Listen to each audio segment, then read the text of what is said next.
चला 2013 सहाय्यक पूर्व परीक्षा जे आपण त्याला ASO म्हणतो त्याची प्रश्नपत्रिका पाहू. तर यामध्ये आपण 2013 ते 2021पर्यंत जेवढ्या पण कंबाईनच्या पूर्वपरीक्षेच्या क्वेश्चन पेपर आहेत त्या घेऊ. 2013 पासून जो आहे तो पॅटर्न बदलतो. पेपर हा 100 मार्काचा होतो. त्यामुळे आपण 2013 पासून जी आहे ती सुरुवात करू. आता पहिली प्रश्नपत्रिका आपली ASOची असणार. त्यानंतरून PSI आणि STI अशाप्रमाणे आपण ते पूर्ण करू. तर यामध्ये आपण फक्त करंट अफेअर्स आणि जे जनरल स्टडीजचे विषय त्याचाच अभ्यास करणार आहोत. यामध्ये आपण मॅथ आणि रिझनिंग करणार नाहीत, कारण मॅथ आणि रिझनिंगचे सेपरेट व्हिडिओज भरपूर यूट्यूबवरती अवेलेबल आहे. तुम्ही तिथून ते पूर्ण करू शकता. आता पहिला प्रश्न बघा. टिंबटिंब या राज्य शासनाने दरवर्षी 100 आदिवासी विद्यार्थ्यांना उच्च शिक्षणासाठी जगातील नामांकित विद्यापीठात पाठवण्याचा महत्त्वाकांक्षी कार्यक्रम आखला होता. तर ते राज्य होतं आंध्र प्रदेश. आता आपण दुसऱ्या प्रश्नाकडे वळू. सुप्रसिद्ध लेखक आणि व स्तंभलेखक खुशवंत सिंग यांनी आपल्या 98व्या वाढदिवसानिमित्त खुशवंतनामा दी लेसन्स ऑफ माय लाईफ या पुस्तकाची पहिली प्रत टिंबटिंब यांना भेट दिली. तर तेव्हा त्यांनी पंतप्रधान मनमोहन सिंग आणि त्यांच्या पत्नी, ज्यांचं नाव आहे गुरशरण कौर, यांना भेट दिली होती. आता आपण तिसरा प्रश्न बघू. खालीलपैकी महाराष्ट्र शासनाचा कोणता निर्णय नुकताच जुलै 2013 मध्ये सर्वोच्च न्यायालयाने अवैध ठरवला आहे? गुटखाबंदी निर्णय, LBT म्हणजे स्थानिक संस्था करची अंमलबजावणी, आणि तिसरा आहे वैद्यकीय प्रवेश, राष्ट्रीय पात्रता प्रवेश ह्या परीक्षेबाबत. तर यांपैकी कोणताही निर्णय जो आहे तो सुप्रीम कोर्टाने जो काय अवैध ठरवला नाही, त्याच्यामुळे तिघी बरोबर आहेत. त्यामुळे याचा आन्सर करणार आहे वरीलपैकी एका नाहीत, कारण तिघी स्टेटमेंट आहेत ते बरोबर आहे. आता आपण चौथा प्रश्न बघू. पंतप्रधान डॉक्टर मनमोहन सिंग हे अन्य कोणत्याही मंत्र्याकडे देण्यात न आलेल्या अशा काही विभाग खात्यांचे प्रमुख आहेत. ती विभाग खाते कोणती? तर आपल्याला यामध्ये बरोबर विधाने ओळखायला लावलं आहे. तर आपल्याला हे वारंवार चेक करावं लागेल की आपल्याला काय विचारलं. पहिलं कार्मिक, सार्वजनिक तक्रार व पेन्शन हे खातं त्यांच्याकडे होतं. नियोजन मंत्रालय हे देखील होतं. अणुऊर्जा विभाग हे देखील होतं आणि अवकाश विज्ञान हे देखील होतं. तर अशा वेळी जेव्हा आपल्याकडं जर पर्याय माहीत नसतं तर आपल्याला रिस्क घ्यायची असेल तर तेव्हा नक्कीच आपण वरीलपैकी सर्व हा जो पर्याय असेल त्या ठिकाणी आपण रिस्क घेऊ शकतो. तर याचं उत्तर आहे वरीलपैकी सर्व. आता आपण प्रश्न क्रमांक 5 बघू. ली केकियांग यांनी मे 2013 मध्ये भारताला भेट दिली. ते टिंबटिंब आहेत. ते चीनचे पंतप्रधान आहेत, चीनचे राष्ट्राध्यक्ष आहेत, जपानचे पंतप्रधान आहेत की दक्षिण कोरियाचे अध्यक्ष आहेत? तर ते चीनचे पंतप्रधान आहेत. ते कोण होते? ली केकियांग यांनी 2013 मध्ये भारताला भेट दिली. तर ते चीनचे पंतप्रधान होते तेव्हा.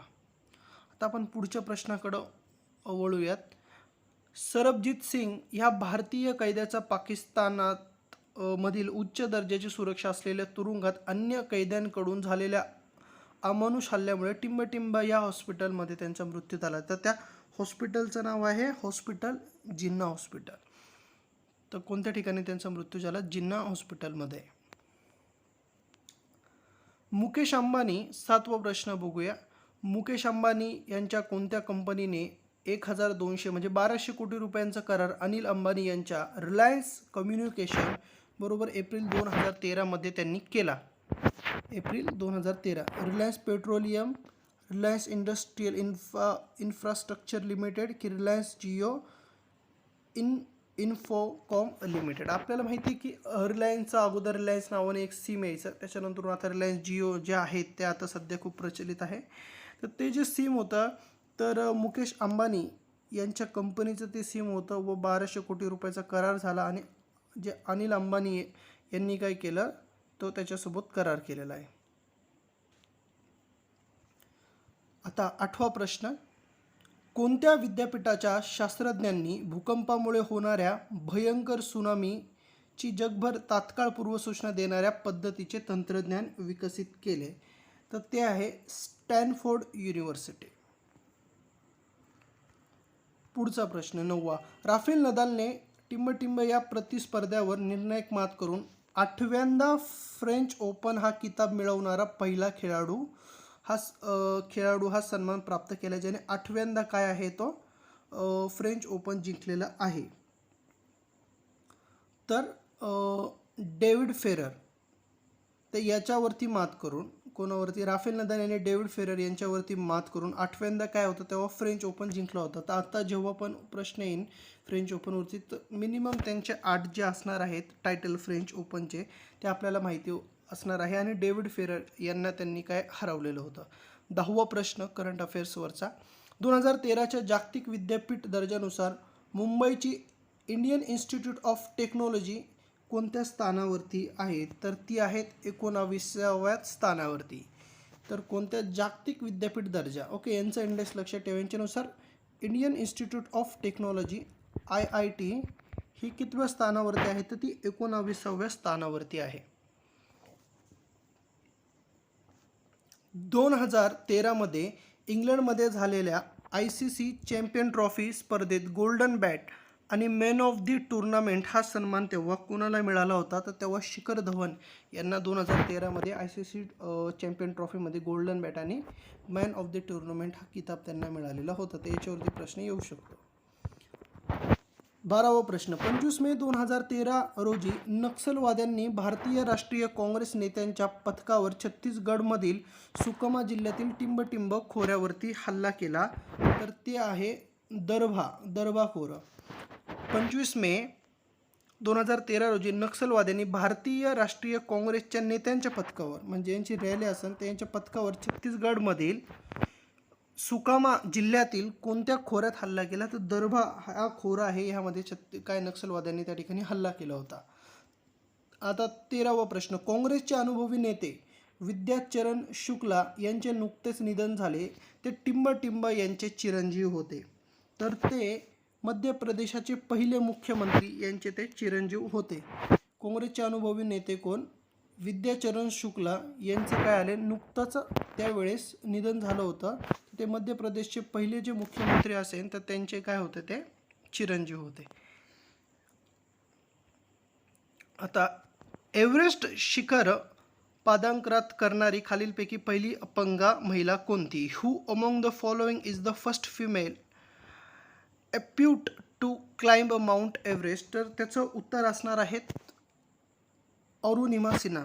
तर अरुणिमा सिन्हा सॉरी याचं उत्तर ओके राईट अरुणिमा सिन्हा. तर अरुणिमा सिन्हा हे माउंट एव्हरेस्ट जे आहेत त्या चढणाऱ्या पहिल्या अपंग महिला ठरलेल्या आहेत.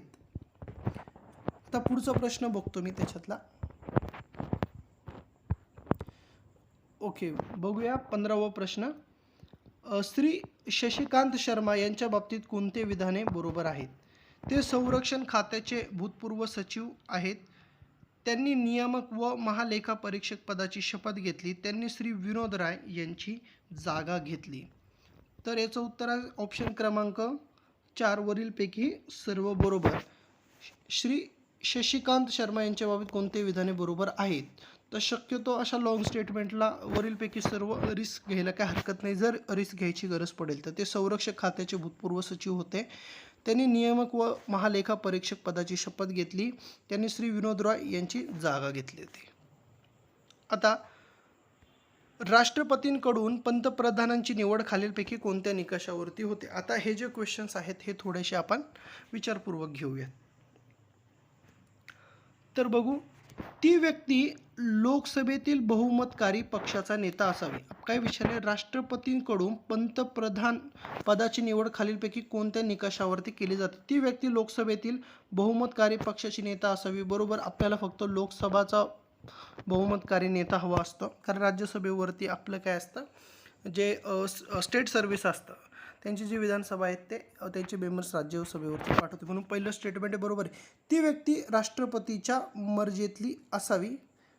आता या ठिकाणी जर आपल्याला जर कन्फ्युजन वाटत असेल तर आपण थांबूया. आपण तिसरं स्टेटमेंट वाचू. ती व्यक्ती लोकसभेतील बहुमताचा विश्वास प्राप्त करू शकणारी असावी. तर हे देखील स्टेटमेंट काय असणार आहे? बरोबर असणार आहे.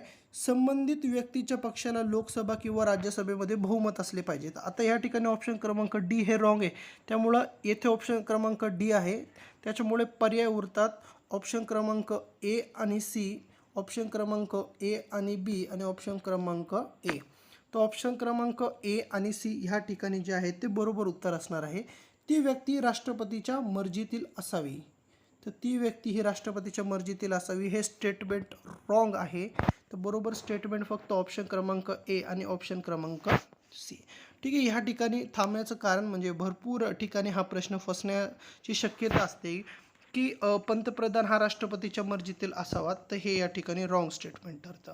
ही गोष्ट तुम्ही लक्षात ठेवा आणि हा प्रश्न व्यवस्थित पुन्हा एकदा जेव्हा मी क्वेश्चन पेपरची PDF ची लिंक पाठवेल त्या ठिकाणी जेव्हा तुम्ही स्वतः सॉल्व्ह कराल तेव्हा त्या ठिकाणी तुम्ही या गोष्टीचा विचार असू द्या. आता पुढचा प्रश्न बघू 17वा. आता खालील विधाने लक्षात घ्या आणि आपल्याला काय ओळखायचं, बरोबर विधाने कोणतं आहे ते ओळखायचे आहे. केंद्रीय कार्यकारिणीची सर्व सत्ता भारताचे राष्ट्रपती ठिकाणी विहित आहे. केंद्रीय कारिणीची सर्व सत्ता भारताच्या राष्ट्रपतीच्या ठिकाणी विहित आहे. कन्फ्यूज झाला असेल तर थांबा, दुसरं स्टेटमेंट वाचा. भारताच्या राष्ट्रपतीला पंतप्रधान व मंत्रिमंडळाच्या सल्ल्याची गरज नाही. भारताच्या राष्ट्रपतीला तर आता हे बघा, हे स्टेटमेंट चूक आहे. कारण जी 42वी घटनादुरुस्तीमध्ये तशी तरतूद होती, मात्र परत अमेंडमेंट झाली 44व्या घटनादुरुस्तीनुसार त्यांना काय जो सल्ला आहे मंत्रिमंडळ पंतप्रधानांचा तो कंपल्सरी केला. त्याच्यामुळे पहिलं जे ऑप्शन आहे ते चुकलेलं आहे. भारताच्या राष्ट्रपतीला लोकसभा गृहाचे विसर्जन करण्याचा अधिकार आहेत. ओके, हे कन्फर्म बरोबर आहे. भारताचाच राष्ट्रपती लोकसभेचे विसर्जन करू शकतो आणि राज्यामध्ये फक्त राज्यपालच विसर्जित करू शकतो. त्यामध्ये पंतप्रधान आणि मुख्यमंत्री यांना कोणत्याच प्रकारचे अधिकार नाहीत. त्याच्यामुळे हे उत्तर जे आहे ते बरोबर आहे. आता बरोबर उत्तर आहे ऑप्शन क्रमांक सी. तर सी आपल्याला इथं पण दिसतं, सी आपल्याला इथं पण दिसतं. चुकीचं उत्तर होतं ऑप्शन क्रमांक बी. त्याच्यामुळे बी या ठिकाणी आपण एलिमिनेट केलेलं आहे आणि बी या ठिकाणून आपण एलिमिनेट केलेलं आहे. आता वरीलपैकी सर्व तर राहणार नाही, कारण बी जे आहे ते चुकीचं आहे. म्हणून ऑप्शन क्रमांक ए आणि ऑप्शन क्रमांक सी म्हणजे उत्तर क्रमांक 3 ह्या ठिकाणी आपलं बरोबर उत्तर असणार आहे. तर ए काय होतं की केंद्रीय कार्यकारिणीची सर्व सत्ता भारताच्या राष्ट्रपती ठिकाणी विहित आहे का. All executive powers of union are vested in president of India. तर त्याच्यामुळं हे जे उत्तर आहे ते बरोबर आहे. त्यामुळे मी या ठिकाणी डायरेक्ट उत्तर न सांगता थोडंसं सस्पेन्स ठेवण्यापेक्षा थोडंसं कन्फ्युजन करण्याचा प्रयत्न केला, कारण आयोग देखील या प्रकारचे प्रश्न विचारते आणि सगळेच प्रश्नांची उत्तर माहिती असणं आपल्याला गरजेचं नसतं. आपल्याला माहिती असेल काही प्रश्नांची उत्तर माहिती असून देखील आपल्याला तिथे समजत नाही पेपरला, त्यामुळे ही एलिमिनेशन मेथड वापरणं बेस्ट असतं. पुढचा प्रश्न बघू. आता 18वा प्रश्न. आपल्याला काय, खालील विधाने पहा आणि बरोबर विधाने ओळखा. राष्ट्रपतींच्या पूर्वसंमतीशिवाय धन विधेयक जे आहे ते संसदेत मांडले जात नाहीत. हे विधान बरोबर आहे, कारण धन विधेयक हे राष्ट्रपतींच्याच संमतीने संसदेमध्ये मांडले जाते. आता या ठिकाणी मी तुम्हाला आर्टिकल्स वगैरे सांगणार नाहीत, कारण आपल्या बुक्समध्ये आपल्याला आर्टिकल्स आहेत. आपण फक्त फास्टली क्वेश्चन पेपरचे जे रिव्हिजन करणार आहे. दुसरं स्टेटमेंट बघा. केंद्र व राज्य सरकारमधील करांचे वितरण करण्यासाठी पंतप्रधानांकडून वित्त आयोगाची नेमणूक केली जाते का. हे तो चूक आहे. वित्त आयोगाची नेमणूक आपले राष्ट्रपती करतात. त्यामुळं विधान 2 चूक आहे. आपल्याला म्हटलं आहे बरोबर विधाने ओळखा, म्हणून ऑप्शन क्रमांक ए हे आपलं बरोबर उत्तर असणार आहे. आता पुढचा प्रश्न बघूया आपण. आता आपल्याला सोपा प्रश्न आला जोडायला. मूलभूत अधिकार आपल्याला माहितीच पाहिजे. भाग 3 मध्ये मूलभूत अधिकार आहे. राज्य धोरणाची मार्गदर्शक तत्वे, राज्यनीतीची मार्गदर्शक तत्वे हे भाग क्रमांक 4 मध्ये आहे. संघराज्य व त्याचे राज्य क्षेत्र हे कशामध्ये आहे, तर संघराज्य आणि त्याचे राज्य क्षेत्र हे भाग क्रमांक 1 मध्ये आहे. संघराज्य व त्याचे राज्य क्षेत्र, मात्र ऑप्शनमध्ये तसा पर्याय नाही. तर नागरिकत्व हे भाग क्रमांक 2 मध्ये आहे. त्यामुळे कदाचित हा जो प्रश्न आहे हा रद्द झालेला होता त्यावेळी. त्यामुळे हा जो प्रश्न आहे ऑप्शन नसल्यामुळे हा रद्द झालेला असेल तेव्हा. तर आता आपण पुढचा प्रश्न बघू. 20वा प्रश्न बघूया. खालीलपैकी कोणत्या आयोगाला संविधानिक दर्जा नाही. आता संविधानिक दर्जा आपल्याला माहिती, वित्त आयोगाला संविधानिक दर्जा राष्ट्रपती दर 5 वर्षांनी केंद्रीय आणि राज्य कराच्या वितरणासाठी वित्त आयोग जो आहे तो नेमतो. केंद्रीय लोकसेवा आयोग याला देखील संविधानिक दर्जा आहे व राज्य लोकसेवा आयोग याला देखील संविधानिक दर्जा आहे. आता मागासवर्गीय जाती व मागासवर्गीय जमातीचे राष्ट्रीय आयोग, आता या ठिकाणी कन्फ्युजन होऊ शकतं, आणि योजना आयोग या ठिकाणी कन्फ्युजन होऊ शकतं. पण जर आपण इकॉनॉमिक्स वाचले असेल तर योजना आयोग जी आहे ही घटनात्मक काय आहे नाही, ती घटनात्मक बाजू नाही. योजना आयोग ही फक्त आपल्या सोयीसाठी त्यावेळेस बनवलेली योजना होती, ज्यामध्ये पंतप्रधान आणि इतर राज्यांचे जे काही मुख्यमंत्री असतील त्यांच्यानुसार जे आहे ते बैठक भरायची व ते आर्थिक निर्णय जे असेल ते घ्यायचे. त्याच्यामुळं चुकीचं आपल्याला ओळखायचं होतं ते ऑप्शन क्रमांक 4 होतं. तिसऱ्याला जरी कन्फ्यूज असलं तर ऑप्शन क्रमांक 4 गेल्यामुळं जे तिसरं जे ऑप्शन आहे ते बरोबर ठरतं की मागासवर्गीय जातीचे व मागासवर्गीय जमातीचे SC आणि ST हे संस्थात्मक बॉडी आहे. आता OBC ह्या संस्थात्मक बॉडी आहे की नाही आणि असेल तर कोणती घटना दुरुस्ती ते तुम्ही सांगा. आता पुढचा प्रश्न आपण बघू.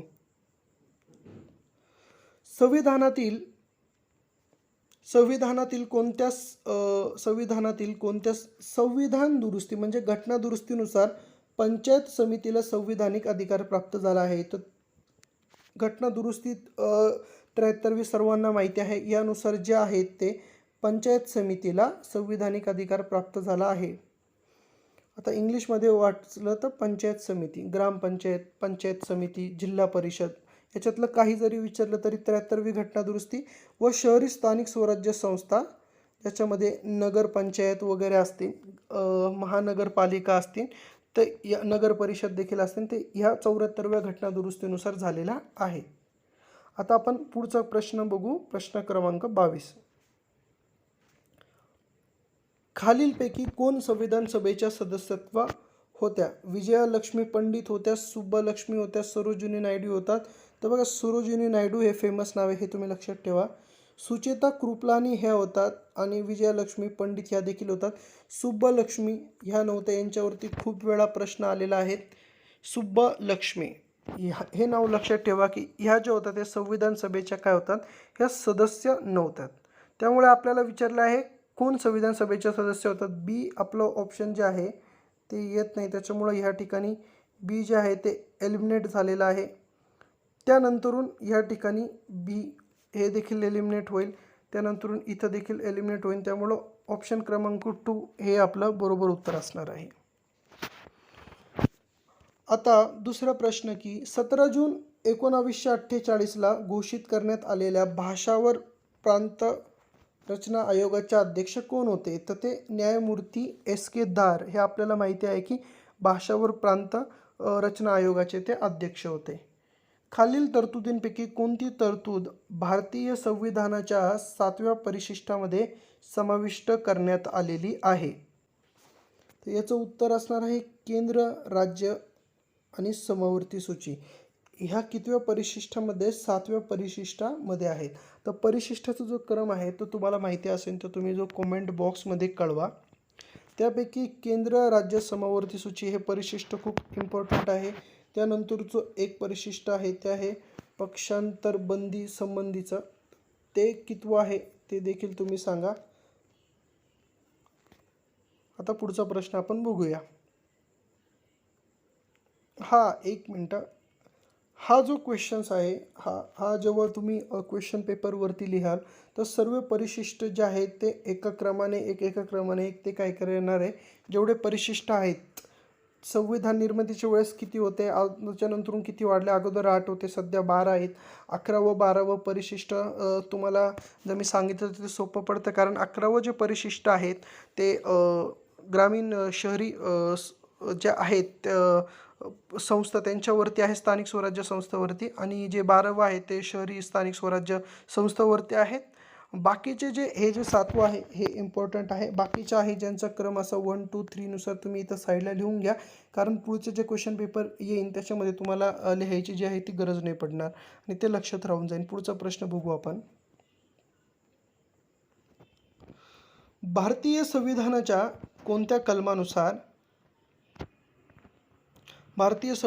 कोणत्या कलमानुसार देवनागरी लिपीमध्ये हिंदी अधिकृत व्यवहार भाषा आहे? तर ही हिंदी जी व्यावहारिक भाषा आहे, कलम जे आहे त्याचं ते आहे 343. हिंदीचं कलम खूप इम्पॉर्टंट आहे आणि ही 1 लाईनर अप्रोचनी सर्व क्वेश्चन पाठ ठेवा, कारण माझा पर्पज हा व्हिडिओ बनवण्याचा 1 लाईन अप्रोच आहे. डिटेल्समध्ये ॲनालिसिस द्यायचं नाही, कारण 1 लाईन अप्रोचचे खूप प्रश्न असतात पेपरमध्ये जवळजवळ. 1 लाईन ॲप्रोच म्हणजे जशा तशा रिपीटेड क्वेश्चन्स येतात, त्यांची संख्या ही जवळजवळ 30 ते 35 क्वेश्चनच्या आसपास असते. ते क्वेश्चन जास्त आपण डीपली वाचण्याच्या नादामध्ये काय होतं की आपल्या लक्षात राहत नाही. त्यामुळं हे जे आहेत लेक्चर सध्या बघताना वन लाईन ॲप्रोचने बघा, सॉल्व करताना सुद्धा सुरुवातीला वन लाईन ॲप्रोचने बघा, त्याच्यानंतरून त्याचं विश्लेषण आहे तुम्ही त्या ठिकाणी करा. तर आता पुढचा प्रश्न आपण बघतो की जोड्या लावा. या ठिकाणी आपल्याला 1857च्या उठावासंदर्भात जे आहेत ते जोड्या लावायला सांगितलेलं आहे. जोड्या लावाचा हा प्रश्न खूप जास्त महत्त्वाचा आहे. कानपूर जो आहे तो कॅम्पबेल यांच्याशी लक्षात ठेवा. झाशीसाठी ह्यू रोज हे फेमस आहे. त्यानंतर बनारससाठी कर्नल नील लक्षात ठेवा आणि दिल्लीसाठी विल्यम हॉडसन हे नाव लक्षात ठेवा. कारण मोस्टली सगळ्या जोड्या लावामधले हे 4 नावं हे 90% विचारत जातं. उठाव आणि उठावाचं ठिकाण, उठावाचं ठिकाण याच्यावरती प्रश्न आला तर ही जोड्या लावा इम्पॉर्टंट आहे. ही फक्त एवढ्या ठिकाणी पाठ ठेवा आणि जसा प्रश्न येईल त्यानुसारच उठावाचे ठिकाण आहे ते पाठ ठेवा. जास्त यामध्ये पाठ नका करू. तर पुढचा प्रश्न आपण या ठिकाणी बघू की सरस्वती जोशी यांनी पुणे या ठिकाणी कोणत्या नावाची जी संस्था आहे ती स्थापन केली. हे खूप महत्त्वाचं आहे. सरस्वती जोशी यांनी पुणे या ठिकाणी स्त्री विचारवर्ती नावाची सामाजिक संस्था स्थापन केली. आता हा क्वेश्चन बघा तुम्ही, खूप ठिकाणी आपल्याला रिपीट होईल. सत्यशोधक समाज आपल्याला माहिती आहे महात्मा फुले यांची आहे. परमहंस सभा तुम्हाला माहिती आहे, तरखडकर यांची परमहंस सभा आहे. आणि सार्वजनिक सभा ही कोणाची आहे, जर तुम्हाला लक्षात येत असेल तर त्या ठिकाणी तुम्ही कमेंट करा. ठीक आहे, प्रश्नानुसार आपण अप्रोचने जाऊ. आता पुढचा क्वेश्चन जो आहे तो आपण बघू.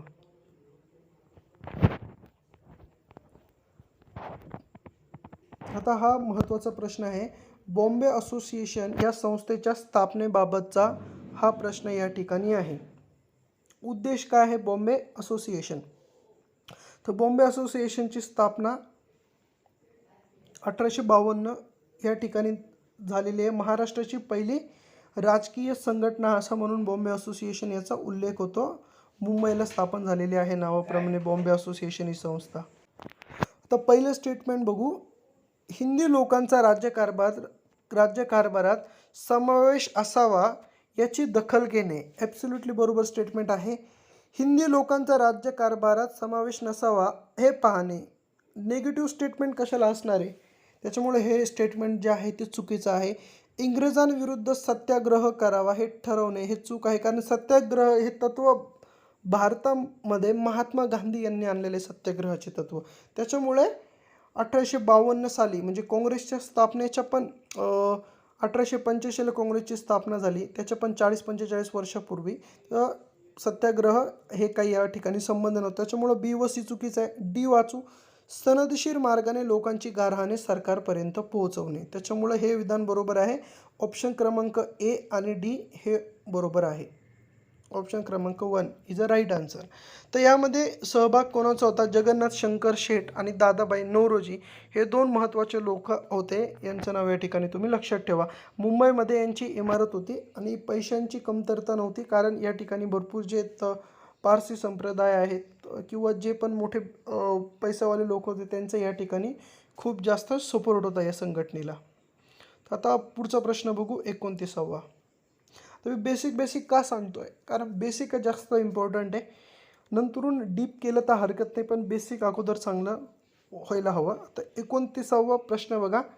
संयुक्त महाराष्ट्र सभाची स्थापना कुठं झाली? आता संयुक्त महाराष्ट्र सभा आहे, याच्याबद्दल देखील वारंवार प्रश्न आला आहे. आणि जास्त करून ही संयुक्त महाराष्ट्र सभा कोणत्या ठिकाणी झाली याच्यावरतीच जास्त प्रश्न आहे. फक्त मुंबईला झाली होती संयुक्त महाराष्ट्र सभा.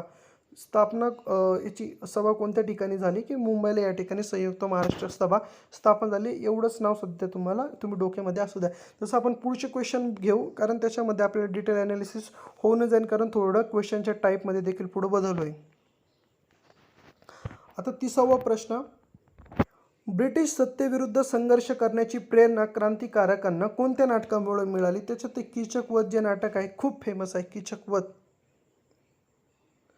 कीचकवध हे नाटक खूप फेमस आहे. या नाटकापासून त्यांना काय आहे, प्रेरणा भेटलेली आहे. तर याचा ऑप्शन क्रमांक उत्तर असणार आहे 1, फक्त अ बरोबर. कीचकवध हे भालेकर यांचं आहे. कीचकवध.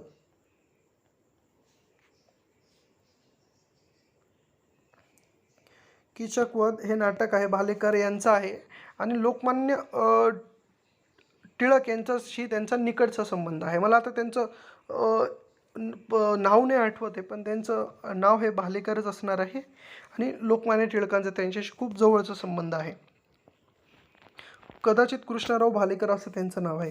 आता 31वा मी प्रश्न बघतो. न्यू इंग्लिश स्कूल पुणेचे संस्थापक सदस्य कोण होते? न्यू इंग्लिश स्कूल पुणे याचे संस्थापक सदस्य कोण होते? तर लोकमान्य टिळक असणार आहेत. ऑप्शन क्रमांक ए सगळ्या ठिकाणी आहेत. गोपाळ गणेश आगरकर हे देखील होते आणि विष्णू शास्त्री चिपळूणकर हे देखील होते. दादोबा पांडुरंग तरखडकर, तर ह्या ठिकाणी हे जे ऑप्शन आहे हे रॉंग असणार आहे. दादोबा पांडुरंग तरखडकर ऑप्शन रॉंग असणार आहेत. म्हणून ABC हे उत्तर बरोबर आहेत. न्यू इंग्लिश स्कूल पुणे 1880 हे न्यू इंग्लिश स्कूल पुणेचं स्थापना वर्ष आहे, ते तुम्ही लक्षात ठेवा. आणि जर चुकून जर बोलताना किंवा सालाच्या बाबतीत काय मिस्टेक झाल्या असेल तर प्लीज मला कमेंट बॉक्समध्ये कळवा, मी त्या ठिकाणी ते पिन करेल. अरे सर्वच गोष्टींचं माहिती मला असणं हे शक्य वाटत नाही. मला कदाचित चुकी होऊ शकते माझ्याकडनं देखील. तर पुढचा प्रश्न बघू आपण. एल्बर्ट बिल आपल्या अयोग्य जोडी लावा हे अगोदर बघायचं. काय विचारले? योग्य ओळखायला लावलं की अयोग्य ओळखायला लावलं आहे? एल्बर्ट बिल लॉर्ड रिपन बरोबर आहे. खालसा करण्याचे तत्व लॉर्ड डलहौसी हे देखील बरोबर आहे. तर पहिल्यांदा निजामाचा प्रदेश होता त्याला त्यांनी काय होतं ते खालसा केलं होतं, ते देखील बरोबर आहे. त्यानंतर बंगालची फाळणी लॉर्ड कर्झन देखील बरोबर आहे. 1900 सॉरी इथं थोडी स्लाईड ना बंगालची फाळणी हे देखील बरोबर आहे. लॉर्ड कर्झन 1905 बंगालची फाळणी आहे.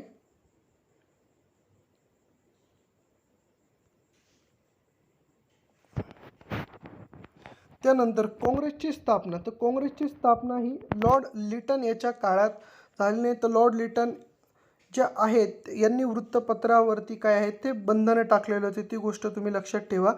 आणि काँग्रेसची स्थापना जी आहे तर त्यावेळेचं जर आपल्याला भारताचा गव्हर्नर जनरल विचारला किंवा व्हॉइसरॉय विचारला तर ते डफरीन होते. त्यांच्या काळामध्ये काँग्रेसची स्थापना झालेली आहे.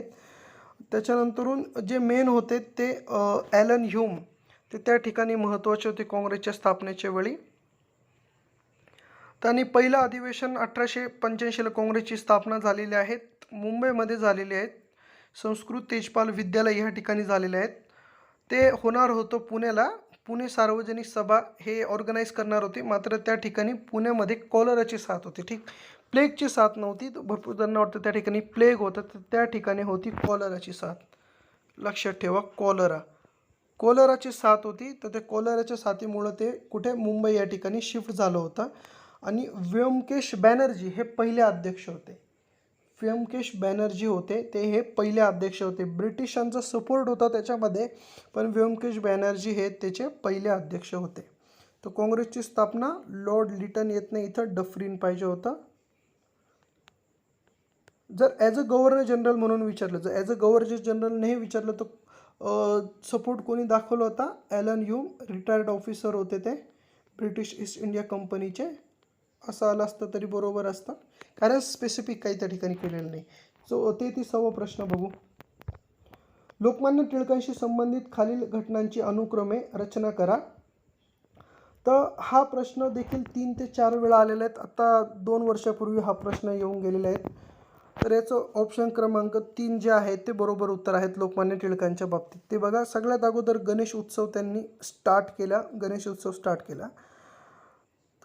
त्यानंतरून त्यांनी स्टार्ट केलं छत्रपती शिवाजी महाराज उत्सव. त्यानंतर स्टार्ट केलं साराबंदी मोहीम. त्यानंतरून होम रूल लीग त्यांनी स्थापन केली. आता त्यांचं सगळ्यात महत्त्वाचं कार्य ज्याच्यामुळं त्यांना भारताभर प्रसिद्धी मिळाली तर ते होम रूल चळवळ होतं. त्याच्यामुळं होम रूल चळवळ जे आहे ते शेवटी होतं आणि ते धार्मिक असल्यामुळं तुम्ही लक्षात ठेवू शकतात की सुरुवातीला गणेश पूजा, गणेश उत्सव याच्याने त्यांनी काय आहे ती सुरुवात केलेली होती आणि शेवटी होम रूल लीग. त्याच्यानंतर गणेश उत्सव नंतरून लगेच छत्रपती शिवाजी महाराज उत्सव हे देखील इम्पॉर्टंट आहे. म्हणजे गणेश उत्सव सुरुवातीला, त्याच्यानंतरून छत्रपती शिवाजी महाराज उत्सव, त्यानंतरून साराबंदी मोहीम आणि त्यानंतरून होम रूल लीग. तर अशा प्रकारे लक्षात ठेवा. पहिल्यांदा त्यांनी काय केलं, गणेश उत्सव साजरी केला, शिवाजी महाराज उत्सव, त्यानंतर साराबंदी मोहीम आणि नंतर होम रूल लीग स्थापन केली त्यांनी. आता होम रूल लीगचे जे महाराष्ट्रातील अध्यक्षपद हे आपल्या लोकमान्य टिळकांनी स्वीकारलेलं आहे. तो उर्वरित भारत, तर त्या ठिकाणी डॉक्टर ॲनी बेझंट या ठिकाणी आपल्याला बघायला मिळतात. महाराष्ट्र व दक्षिणेकडचा काही भाग लोकमान्य टिळकांच्या अंडरमध्ये होतात आणि देशभर होम रूल चळवळीचे जे आहेत नेतृत्व ते ॲनी बेझंट यांनी केलेलं होतं. आता आपण पुढचा प्रश्न या ठिकाणी बघू. 1857च्या उठावात खानदेशात भिल्लांचे नेते कोण? आता हा प्रश्न खूप महत्त्वाचा आहे. 1857च्या उठावामधील खानदेशात भिल्लांचे नेते कोण? तर या ठिकाणी जर आपल्याला काही कन्फ्युजन होत असेल, जसं काजीसिंग नाईक, भीमा नाईक, भागोजी नाईक, दौलत सिंग, तर कधी आपल्याला वाटतं की यांच्यातले काही नावं कोळ्यांची आहेत. भिल्लांचा उठाव आहे तसं कोळ्यांचा उठाव आणि रामोशींचा देखील उठाव आहे. तर नाईक हे नामं रामोशीमध्ये देखील येतात आणि भिल्लांमध्ये देखील येतात. त्याच्यामुळं अशा ठिकाणी जर रिस्क घ्यायची ठरली तर वरीलपैकी सर्व पर्याय योग्य आहेत, किंवा ही नावं जास्त नाहीत, ही नावं जरी पाठ केली तर नावासंदर्भात क्वेश्चन आला तर तो चुकत नाही. जसं काजीसिंग नाईक झाले, भीमा नाईक झाले, भागोजी नाईक झाले आणि दौलत सिंग झाले. तर एक सर्वात प्रसिद्ध भिल्ल आहे, तर त्यांचं नाव तंट्या भिल्ल. तर ती गोष्ट लक्षात ठेवा, भिल्लांचा एकदम प्रसिद्ध नेता, तर त्यांचं नाव तंट्या भिल्ल म्हणून आहे. त्याच्यावरती देखील क्वेश्चन जो आहे तो आलेला आहे. तर कोठे आदिवासी भिल्लांचा उठाव तीव्र स्वरूपात होतात? व भिल्लांचे जे आहेत ते 3 उठाव झाले. कोणत्या ठिकाणी तीव्र स्वरूपात होतात? तर खानदेश या ठिकाणी त्यांचा उठाव कसा होता? तो तीव्र स्वरूपात होता. हा म्हणजे प्रश्न जास्त विचार करायचा नाही, हा क्वेश्चन पाठ असला पाहिजे, खूप वेळा रिपीट झाला. कोठे भिल्लांचा उठाव तीव्र स्वरूपाचा होता? तर खानदेशमध्ये भिल्लांचा उठाव तीव्र स्वरूपात. खानदेश म्हणजे कुठे? जिथं आपल्याला धुळे, जळगाव आणि नंदुरबार या ठिकाणी. अजून देखील बघा तुम्ही, जे शेड्यूल ट्राईब्स पॉप्युलेशन हे खूप जास्त आहे, त्यामुळे निश्चितच खानदेशमध्ये असणार.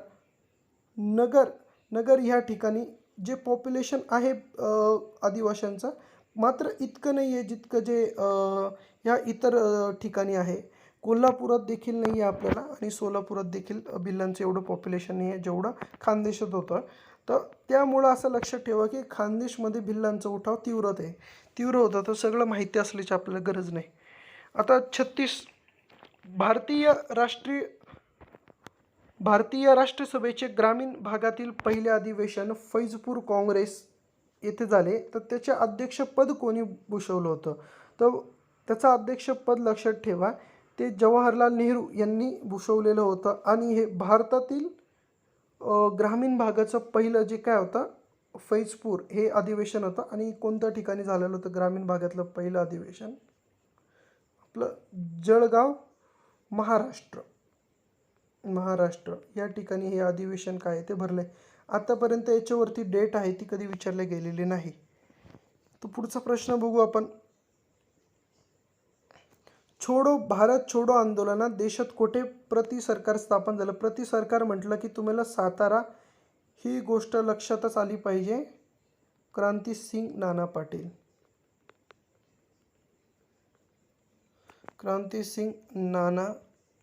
पाटील.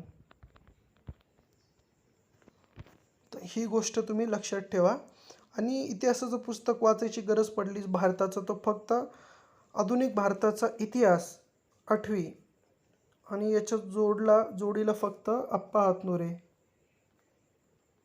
हातनुरे एवढंच वाचा. याच्या पलीकडं जर इच्छा असेल तर वाचा, कारण बाकीचं वाचलं जाणार नाही. त्यामुळे 8वी आधुनिक भारताचा इतिहास एवढंच गोष्ट वाचा. आता पुढचा क्वेश्चन बघू. लॉर्ड कर्झनकालीन रेल्वे आयोगाचा संबंध कशाशी आहे? प्राथमिक शिक्षणाशी, माध्यमिक शिक्षणाची, उच्च शिक्षणाशी की दुष्काळाशी? तो रॅले आयोग आहे लॉर्ड कर्झनचा, तो लक्षात ठेवा. उच्च शिक्षणासाठी, उच्च शिक्षणासाठी काय आहे, रॅले आयोगाचा संबंध आहे. उच्च शिक्षण, रॅले आयोगाचा या ठिकाणी संबंध आहे. लक्षात ठेवा. हा प्रश्न देखील खूप वेळा विचारला आहे की कर्झन कायदा रॅले आयोगाचा संबंध कशाशी, उच्च शिक्षणाशी आहे. एकदा व्हिडिओ बघून घेतल्यावरती तुम्ही काय करा की 2x स्पीडने सर्व व्हिडिओ परत एकदा बघून घ्या. त्याच्यानंतर तुम्ही क्वेश्चन पेपर सॉल्व करा.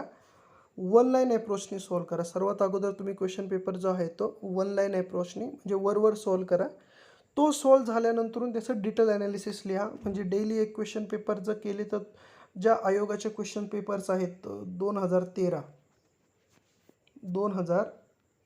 मी तुम्हाला असं दाखवतो की 2013 पासून पॅटर्न बदलला आहे. तो 2021, 13, 14, 15, 16 आणि 17 या ठिकाणी 3 प्रश्नपत्रिका आहेत. 3, 3, 3, 3 आणि 3 प्लस 1 अशा 3 1 3, 3 2 7, 3 3 9, 3 4 12, 3 5 15, 16 आणि 1 मध्ये PSIची झाली नव्हती म्हणजे 15 क्वेश्चन पेपर.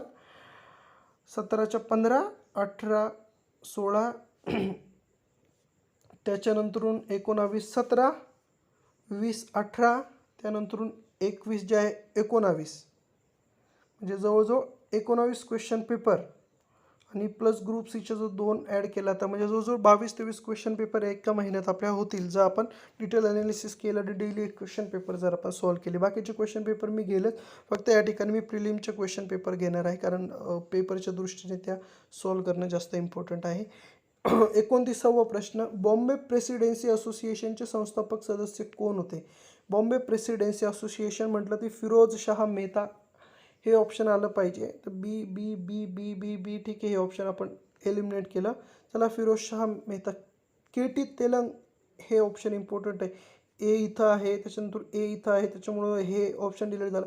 तर फिरोज शाह मेहता आणि KT तेलंग हे दोघी नावं लक्षात ठेवण्याचा तुम्ही प्रयत्न करा. फिरोज शाह मेहता आणि KT तेलंग. तर आता प्रॉब्लेम येतो बहरुद्दीन तय्यबजी की रानडे. तर रानडे ह्या ठिकाणी ऑप्शन क्रमांक आपल्याला कन्फ्यूज करू शकतो. त्यामुळे आपण हा जो प्रश्न आहे हा एकदम विचारपूर्वक सोडा. कारण कसं मी तुम्हाला सांगतो, त्यांच्या खूप साऱ्या संस्था आहे न्यायमूर्ती रानडेचा. तर त्यांच्यावरती क्वेश्चन विचारण्याची शक्यता इतकी जास्त असते की प्रत्येक क्वेश्चनमध्ये वाटू शकतं की आपल्याला यामध्ये रानडे यांचा सहभाग असेल. तर बॉम्बे प्रेसिडेन्सी असोसिएशनचे आपल्याला फक्त या ठिकाणी संस्थापक सदस्य विचारलेले आहेत. नंतर त्यांचा समावेश असेल की नसेल त्याबद्दल नाही, फक्त संस्थापक सदस्य म्हणून कोण. तर ज्यांच्यासाठी हा प्रश्न आला होता 2013ला त्यांच्यासाठी न्यू होता, पण ज्यांच्यासाठी हा प्रश्न जो आहे तो वारंवार येत गेला त्यांच्यासाठी हा क्वेश्चन नॉर्मल झाला. आणि हा जो क्वेश्चन आहे याला दुसरं ऑप्शन नाही. हे तिघं नाव आपल्याला जसे तसे पाठ करायचे. डॉक्टर आपलं KT तेलंग, बहरुद्दीन तय्यब आणि फिरोज शाह मेहता ही नावं आपल्याला जशा तशा पाठ करायला पाहिजे.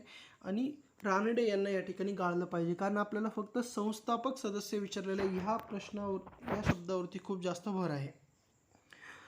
40वा प्रश्न, 1839 मध्ये पुणे येथे कोणी उठाव केला? 1839 मध्ये पुणे या ठिकाणी कोणी उठाव केला हा प्रश्न आहे. तर आपल्याला माहिती आहे कोळ्यांनी या ठिकाणी उठाव केलेला आहे. 1839 मध्ये कोळी यांनी उठाव केलेला आहे आणि कोळ्यांच्या उठावाचे 3 टप्पे आपल्याला माहिती असणं गरजेचं आहे. तर प्रथम उठाव कुठे केला? कोळ्यांनी पुणे येथे उठाव केलेला. हा त्यांचा प्रथम उठाव आहे, एवढं लक्षात ठेवा. तर प्रथम उठाव कुठे केला? 2 प्रश्न, पुण्यात आणि कधी केला? 1839. या दोघी गोष्ट लक्षात ठेवा. पुणे येथे केला 1839 मध्ये केला. आणि तिसरा प्रश्न कोणी केला? तर कोळ्यांनी केला. तर याचं उत्तर असणार आहे कोळी, ऑप्शन क्रमांक ए. आता हे एलिमिनेट कसं करू शकतो बघा. आपलं वाचनात देखील आला असेल की कथकऱ्यांचा उठावाबाबत एवढी गोष्ट आपण ऐकली नाही, वारल्यांचा उठावाबाबत एवढी गोष्ट ऐकलेली नाही. आपल्याला फक्त भिल्ल, कोळी आणि रामोशी हे 2च ऑप्शन भेटतात. भिल्ल, कोळी आणि रामोशी 3च गोष्ट आपण ऐकलेल्या आहे. त्याच्यामुळं सी आपण एलिमिनेट करतो. कसं? इथून सी गेला. डी आपण काय करतो? एलिमिनेट करतो. इथून डी गेला. आपल्याला उरतं ए किंवा AB. अशा ठिकाणी आपण काय एलिमिनेट करून देखील 50-50 ऑप्शनपर्यंत जाऊ शकतो. आणि आपल्याला जावं लागतं कारण पेपरमध्ये खूप ज्यांचा अभ्यास तगडा असतो, जे खूप वर्षापासून MPSC करते किंवा त्यांचा अभ्यास खूप सखोल झालेला असतो, तर ते मॅक्सिमम 50 क्वेश्चनच्या आसपास त्यांना ठाऊक असतं GSमध्ये. 50 क्वेश्चनपर्यंत त्यांचे उत्तर बरोबर असतात. तर उरलेले जे काही प्रश्न उरतात जवळजवळ आता 50 केलं तर त्याच्यातनं 15 प्रश्न काढले तर 35 प्रश्नाचं हे 100% ते जे असतात ते रिस्क घेतात. 50 देखील खूप जास्त झालं. माझ्या माहितीनुसार 40च क्वेश्चन असतात ते ॲक्युरेट माहिती असतं. बाकी सगळ्या ठिकाणी आपल्याला अशी जी रिस्क येते ते त्या ठिकाणी घ्यावं लागते आपल्या स्टडीच्या जो आहे झालेला त्याच्या अंडरस्टँडिंगच्या बेसिसवरती. आता गुणवत्तेच्या आधारावर व कार्बनच्या प्रमाणानुसार दगडी कोळशाचे उच्च गुणवत्तेकडून कमी गुणवत्तेकडे सांगा. आपल्याला हा प्रश्न परत एकदा रिपीट झाला होता, मात्र त्यांनी चुकीचं उत्तर दिल्यामुळं कदाचित तो हाच प्रश्न असेल जो त्यांना आयोगाला रद्द करावा लागला. तर ऑप्शन लक्षात ठेवा. ऑप्शन क्रमांक 3 याचं राईट उत्तर आहे. त्याची ट्रिक आहे मी तुम्हाला सांगतो. ए बी एल आणि पी. तर सगळ्यात जास्त जे प्रमाण असतं शुद्धतेनुसार आपल्याला जास्त गुणवत्तेकडून कमी गुणवत्तेकडे या ठिकाणी जायचं आहे. तर 2 गोष्टी या ठिकाणी खूप इम्पॉर्टंट आहे. सर्वात जास्त शुद्ध जर दगडी कोळसा विचारला याच्यावरती 2 प्रश्न बनतात. तो आहे एन्थ्रासाइट. एन्थ्रासाइट हा सर्वात जास्त शुद्ध दगडी कोळसा आहे. माझ्या माहितीनुसार 80%पेक्षा जास्त त्याच्यामध्ये जे आहे ते कार्बनचं प्रमाण आहे. आणि सगळ्यात लोकल क्वालिटीचा, एकदम खराब क्वालिटीचा म्हणण्यापेक्षा ज्याच्यात कार्बनचे प्रमाण हे फार कमी असते तो असतो पीठ.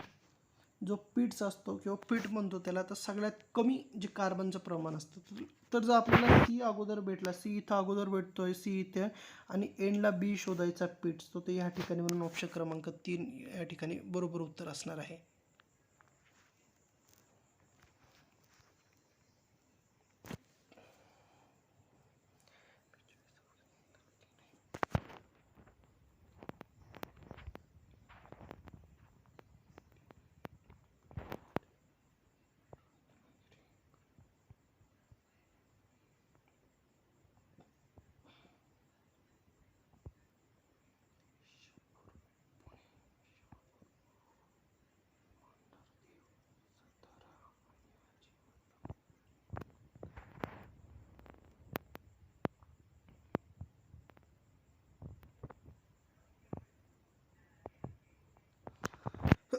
तर आता जोड्या लावाचा हा जो प्रश्न आहे तो घेऊ आपण. आता बघा, पर्यटन स्थळे आणि जिल्हे दिलेले आहेत. राजापूर, शिवापूर, मांढरदेव आणि हाजीमलंग. तर जे आपल्याला ओळखीचं वाटतं ते आपण बघू. हाजीमलंग जे आहे ते फेमस आहे आणि आपल्याला माहिती आहे की हाजीमलंग या ठिकाणी ठाणेमध्ये येतं. तो ऑप्शन क्रमांक 2 आणि 3 असण्याची शक्यता आहे. त्याच्यामुळे ऑप्शन क्रमांक 1 जो आहे तो कॅन्सल होऊन जातो आणि ऑप्शन क्रमांक 3 जो आहे तो देखील या ठिकाणी कॅन्सल होऊन जातो. आता राजापूर, जर भरपूर जणांना माहिती असेल तर राजापूर जे आहे ते रत्नागिरीमध्ये आहे. राजापूर हे जे ठिकाण आहे ते रत्नागिरीमध्ये, ऑप्शन क्रमांक 2 देखील या ठिकाणी एलिमिनेट होतो, म्हणून ऑप्शन क्रमांक 3 बरोबर आहे. पेपरमध्ये एवढंच चेक करायचं, पण आता घेताना आपण सगळं घेऊ. बीचं उत्तर आहे जे शिवापूर आहे ते पुणे या ठिकाणी आहे आणि जे मांढरदेव आहे ते सातारा या ठिकाणी आहेत. तर हा देखील इम्पॉर्टंट क्वेश्चन आहेत. आता 43वा प्रश्न बघू आपण. कोकण रेल्वेची लांबी किती आहे? कोकण रेल्वेची लांबी किती आहे? तर हा जो क्वेश्चन आहे, कोकण रेल्वेची लांबी किती आहे, तो हा क्वेश्चन रद्द झालेला आहे. आणि रद्द झाल्यानंतर परत हा क्वेश्चन जो आहे तो विचारला गेलेला नाही कोकण रेल्वेच्या लांबीबाबतचा. तर त्याच्यामुळे जर मला याची इन्फॉर्मेशन भेटली ऑथेंटिक, तर मी ते कॉमेंट बॉक्समध्ये या क्वेश्चनचं उत्तर मी कळवतो. त्यामुळे अंदाजित आकडेवारी सांगणं मला योग्य वाटत नाही. तरीही 700 ते 800च्या रेंजमध्ये असणं अपेक्षित आहे.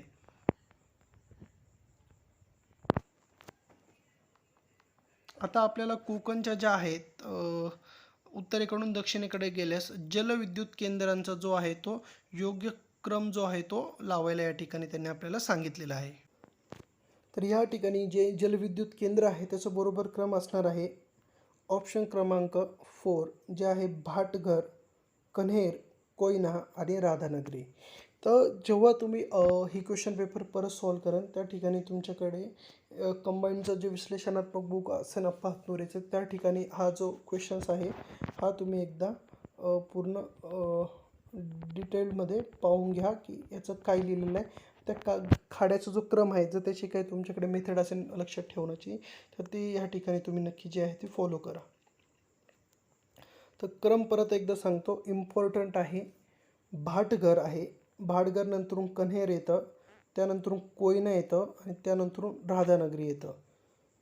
तर उत्तरेकडून दक्षिणेकडे असा क्रम आहे. भाटघर, कन्हेर, कोयना आणि राधानगरी, हे लक्षात ठेवा. भाटघर, कन्हेर, कोयना आणि राधानगरी हा क्रम बरोबर आहे. आता खालीलपैकी कोणत्या थंड हवेच्या ठिकाणी रेल्वेने पोहोचता येते? तर हे असं कोणतं ठिकाण आहे जे थंड हवेचं ठिकाण आहे आणि ज्या ठिकाणी रेल्वेने देखील पोहोचता येते? तर हा क्वेश्चन भरपूर जणांना कन्फ्युजन वाटेल, कारण महाबळेश्वर आणि माथेरान, महाबळेश्वर आणि माथेरान दोघी थंड हवेची ठिकाणे आहे. पण आपल्याला रेल्वेने पोचता येणं म्हणजे माथेरान या ठिकाणी आपण रेल्वेने काय आहे ते पोहोचू शकतो. आणि पर्यटनाच्या आनंदासाठी महाबळेश्वर या ठिकाणी नॅरो गेज म्हणजे जे रशी लावलेली असते त्याच्या ठिकाणी एक रेल्वेसारखा डबा असतो. त्या ठिकाणीची जी पर्यटन फॅसिलिटी महाबळेश्वर या ठिकाणी अवेलेबल आहे. तर ह्या दोन गोष्टींचा फरक लक्षात ठेवा. रेल्वेने जाण्यासाठी माथेरान हे या ठिकाणी उत्तर बरोबर आहे. आता तर हे जे आदिवासी चित्र आहे ते गोंड ह्या जमातीचं आहे. तर कोणत्या आदिवासी जमातीचं चित्र आहे? ते गोंड ह्या जमातीचं आदिवासी चित्र आहे. तर गोंडचं लक्षात ठेवा तुम्ही. एक ढोल असणार आहे, त्यानंतर गळ्यामध्ये माळ असणार आहे. त्या ठिकाणी जे पुरुष आहेत त्यांनी जो आहे फेटा जो आहे तो परिधान केलेला आहे. ही गोष्ट लक्षात ठेवा. ही गोष्ट तुम्हाला त्याच्या संदर्भात येईल, कारण प्रत्येक आदिवासीच्या चित्राचं थोडंसं वेगळं आहे. तर आपल्याला त्यांनी इक्विपमेंट काय घेतले, त्यांचा पोशाख कसा आहे यावरून आपण काय ओळखू शकतो. तर जे स्त्रिया आहे त्याच्यामध्ये ओळखण्यासारखं आपल्याला जास्त काही जाणवणार नाही. मात्र पुरुषामध्ये ढोल आहे, त्याच्यानंतर गळ्यातच्या आहे ते नेकलेससारखं आहे आणि फेटा घातलेला आहे. आणि जे त्यांचं जो अप्पर ड्रेस आहे तो गुडघ्याच्या वरती आहे, गुडघ्याच्या खाली आपल्याला आलेला दिसत नाही. ही एक गोंड जी जमाती आहे त्यांच्याबाबत लक्षणं आहे, ते तुम्ही तेवढं लक्षात ठेवावे. आता हा क्वेश्चन बघा की खालील नकाशात टिंबांनी दाखवलेल्या प्रदेशात कोणत्या धातूचे केंद्रीकरण झालेलं आहे? तो हा जो प्रदेश आहे हा पूर्ण कोकण आहे. आपल्याला माहिती पाहिजे कोकणमध्ये लोह खनिज आपल्याला मिळत नाही. तर बघा, कोकणमध्ये आपल्याला लोह खनिज भेटत नाही, चुनखडी आपल्याला भेटत नाही, मॅंगनीज एवढी भेटत नाही. पण बॉक्साईड आपल्याला कोकणमध्ये खूप जास्त प्रमाणात भेटतं, कारण बॉक्साईड हे जांभ्या खडकातनं मिळतं. आपल्याला माहिती जांभा खडक, तर ह्या ठिकाणी खूप जास्त जांभा खडक आहे तो केंद्रित झालेला आहे. त्यामुळे याचा ऑप्शन क्रमांक असणार आहे तर बॉक्साईड, ऑप्शन क्रमांक 4. बॉक्साईड कशासाठी यूज करतात तर लक्षात ठेवा, ॲल्युमिनियमच्या उत्पादनासाठी बॉक्साईडचा जो आहे तो बनवण्यासाठी बॉक्साईड आहे तो वापरला जातो. तर आता आपण नेक्स्ट क्वेश्चन बघू. तर आता आपण 48वा प्रश्न बघू. उत्तरेकडून दक्षिणेकडे पूर्व घाटातील खालीलपैकी कोणत्या पर्वत शिखरांचा क्रम बरोबर आहे? काय विचारलेलं आहे?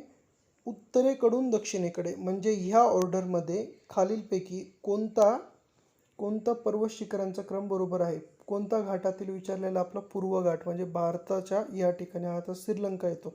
तर हा जो पूर्व घाट आहे तो कोणता जो क्रम आहे तो आपल्याला विचारला आहे, जो योग्य असणार आहे. तुम्हाला परत एकदा जो आहे तो मॅप काढून दाखवतो कसा, की जो आपला भारत देश आहे अशा प्रकारे भारताचा जो आहे तो एक अंदाजित मॅप आहे. याला म्हणतं पश्चिम घाट आणि हा जो आहे पूर्व घाट. तर पूर्व घाटातला जो डोंगर रांग आहे ती कशी आहे, ती अशी खंडित झालेली आहे, काही काही ठिकाणी तुटलेली आहे. हे पूर्व घाटातील जे पर्वतरांगाचं आहे ते वैशिष्ट्य आहे. आणि जो याचा पूर्व घाटाचा जो उतार आहे तो कसा मंद आहे, जास्त तीव्र नाहीत, कारण डोंगर जे आहेत पूर्व घाटातले त्यांची उंची कमी आहे. मात्र जो समुद्र किनारा आहे तो मोठा आहे. जो समुद्र किनारा आहे पूर्व घाटाचा तो जास्त मोठा आहे समुद्र किनारा. ॲज कम्पेअर टू पश्चिम घाट. पश्चिम घाटाचा जेवढा समुद्रकिनारा आहे त्याच्यापेक्षा विस्तृत आणि मोठा हा पूर्व जो घाट आहे त्याचा समुद्रकिनारा आहे. मात्र जे डोंगर आहेत किंवा डोंगर रांगा आहेत त्या उंचीने पण कमी आहेत आणि त्या असा विखुरलेल्या आहेत. हे वैशिष्ट्य आहे पूर्व घाटाचं, पश्चिम घाटापेक्षा वेगळं करतं. त्याचं उत्तर कोणतं असणार आहे? नीलगिरी. नीलगिरी लक्षात ठेवा. नल्लामल्ला, पालकोंडा, अन्नईमुडी. तर या ठिकाणी अन्नईमुडी ज्या आहेत हे लक्षात ठेवा आणि निलगिरी जे आहेत हे देखील लक्षात ठेवा. निलगिरी, नल्लामल्ला, पालकोंडा आणि अन्नईमुडी ह्या ज्या गोष्टी आहेत ह्या तुम्ही लक्षात असू द्या. तर जे अन्नईमुडी आहेत या ठिकाणी मी तुम्हाला दाखवतो. जे अन्नईमुडी आहेत या ठिकाणी याला तर जे आपली सह्याद्री पर्वतरांग आहे, जी सह्याद्री पर्वतरांग आहे म्हणजे ज्याला आपण पश्चिम घाट म्हणतो, तर पश्चिम घाटातील सर्वात उंच शिखर आहेत अन्नईमुडी. 2600 मीटरच्या आसपास अन्नईमुडी याची जी आहे उंची आहे. एक्झॅक्टली फिगर मला लक्षात नाही, पण एवढी त्याची उंची आहे अन्नईमुडीची. आणि जो पूर्व घाट आणि पश्चिम घाट एकत्र येतो, पूर्व घाट आणि जो पश्चिम घाट आहे तो एकत्र येतो, त्याच्या खाली हा अन्नईमुडी स्थित आहे. त्याच्यामुळे लक्षात ठेवा निलगिरी पर्वतरांग, नल्लामल्ला, पालकोंडा आणि अन्नईमुडी.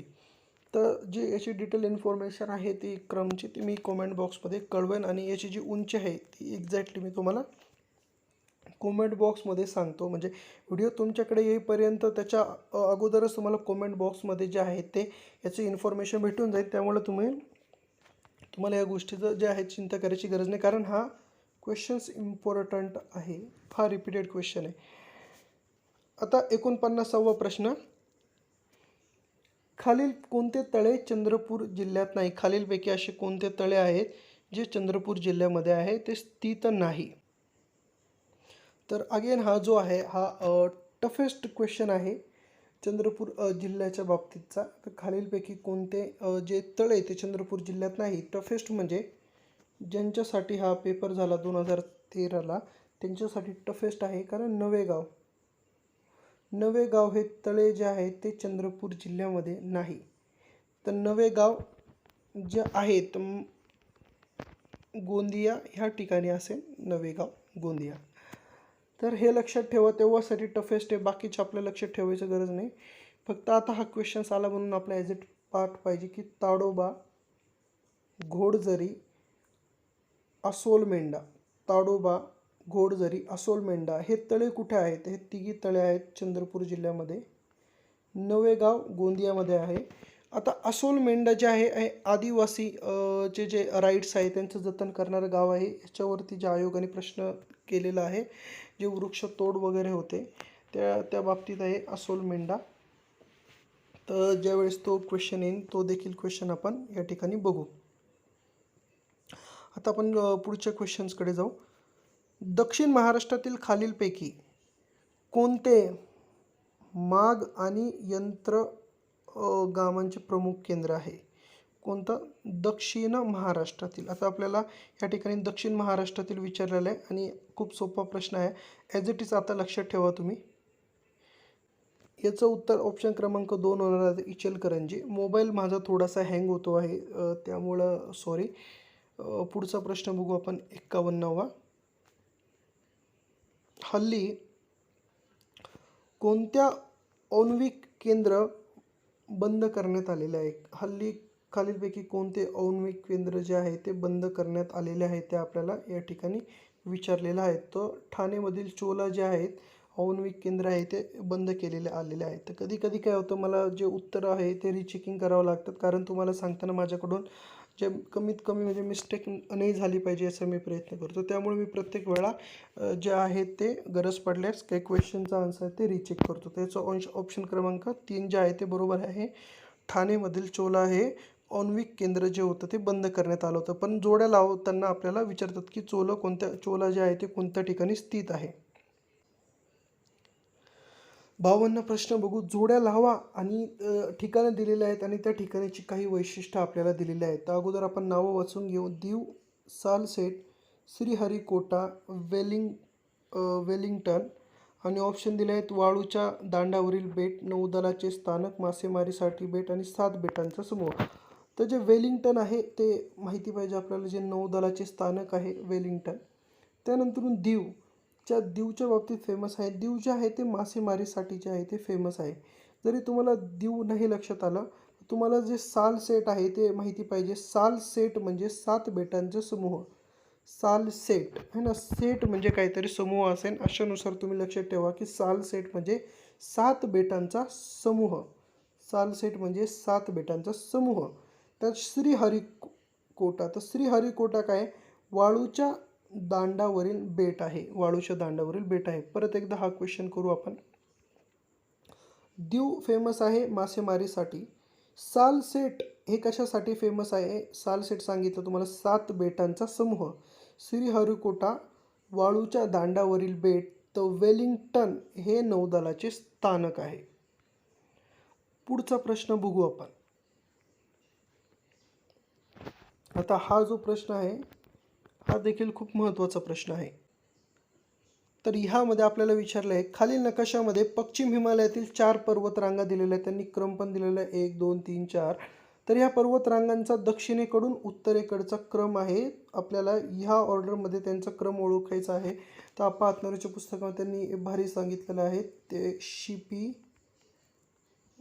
झाली का, तर शिपी झाली का, तर भले आपल्याला नाव नसेल माहिती तरी आपल्याला जर ओळखता आलं की शिपी झाली का. मी परत एकदा लिहितो, चुकीचं लिहिलं गेलं, दिसत नव्हतं ते. आता लिहितो मी, शिपी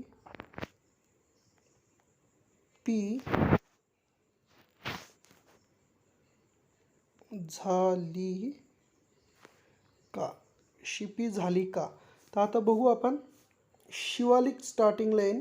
तर शिवालिक आपल्याला कोणत्या ऑप्शनमध्ये शिवालिक दिसत नाही. तर आता आपण पी वरनं ओळखू. तर पी वरनं आपल्याला पीर पांजल भेटतं आहे, दुसरं भेटत नाही. अजून आपण झाली का चेक करू. झा म्हणजे झास्कर, ल म्हणजे लद्दाख आणि का म्हणजे काराकोरम. तर तसं शिपी झाली का. तर शी स्टँड फॉर, शी आहे शिवालिकसाठी, शिवालिक. तर हे गोष्ट लक्षात ठेवा, शिपी झाली का. इम्पॉर्टंट क्वेश्चन्स आहे, आत्ताच रिपीट होऊन गेलेला आहे. पुढचा प्रश्न बघूया आपण. तर इम्पॉर्टंट क्वेश्चन आहे, जलविद्युत प्रकल्प आणि जिल्हा यांच्या या ठिकाणी आपल्याला जोड्या लावायच्या आहेत. तर धोम जो आहे, धोम, तो ह्या ठिकाणी आपल्याला बघायला मिळणार आहेत सातारा. तर लक्षात ठेवा, धोम सातारा ह्या ठिकाणी आहे आणि भिरा रायगड या ठिकाणी आहे. भिरा रा फॉर रायगड आणि धोम साताऱ्यामध्ये आहे. भातचा आपल्याला माहिती पाहिजे, भातचा ठाण्यामध्ये आहे आणि पवना जे आहे ते पुण्यामध्ये. इम्पॉर्टंट क्वेश्चन्स आहे, हा देखील तुम्ही लक्षात ठेवा.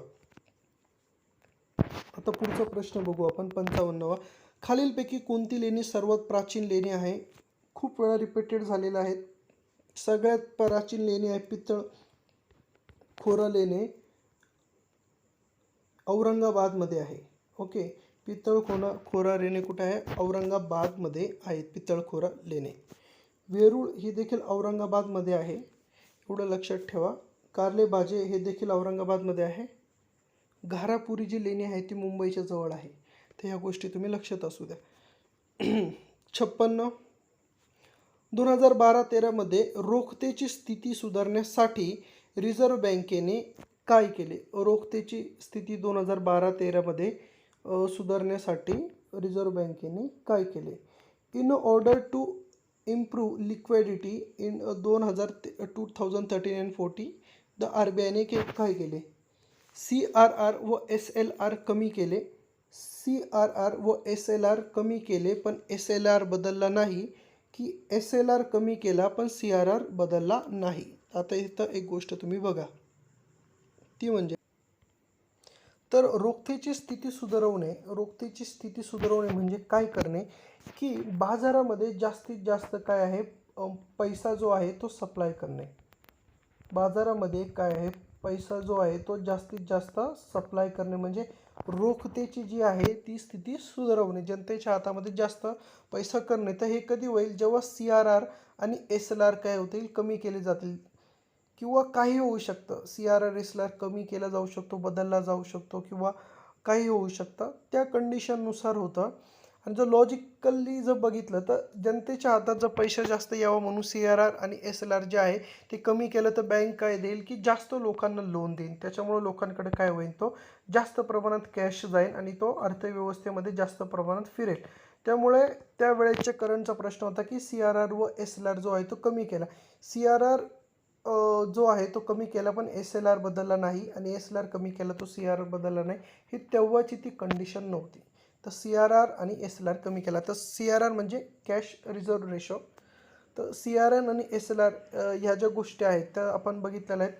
CRR म्हणजे असा पैसा जो त्यांना बँकांना जो आहे तो RBI कडे जो आहे तो जमा करावा लागतो. CRR काही पैसा असतो त्यांच्यातला. त्यानंतर SLR जो पैसा आहे तो देखील काही प्रमाणात त्यांना स्वतःकडे ठेवावा लागतो इमर्जन्सीच्या काळामध्ये. तो जेव्हा आपण इकॉनॉमिक्समध्ये त्याच्याबद्दलचे डिटेल क्वेश्चन्स येतील त्यावेळेस बघू, कारण हा जो व्हिडिओ आहे हा खूप मोठा झालेला आहे.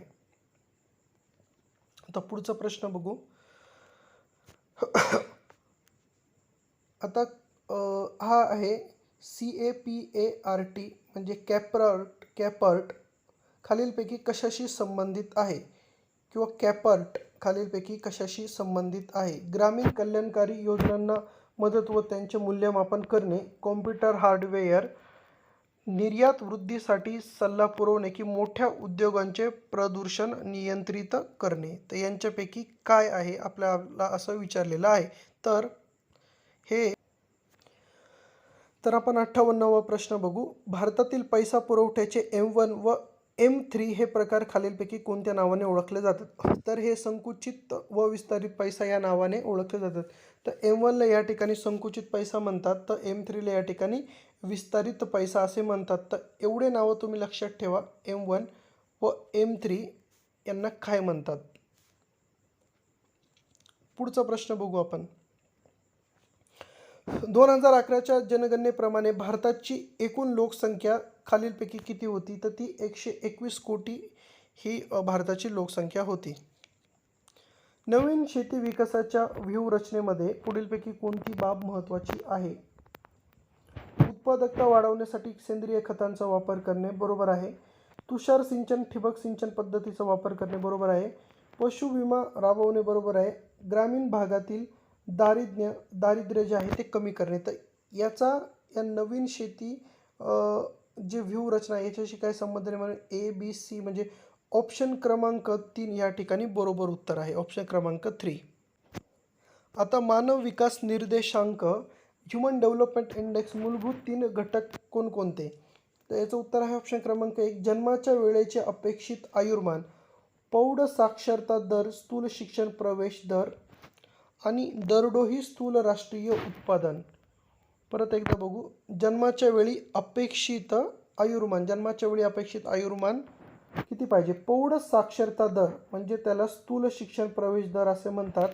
आणि दरडोई स्थूल राष्ट्रीय उत्पादन म्हणजे GDP.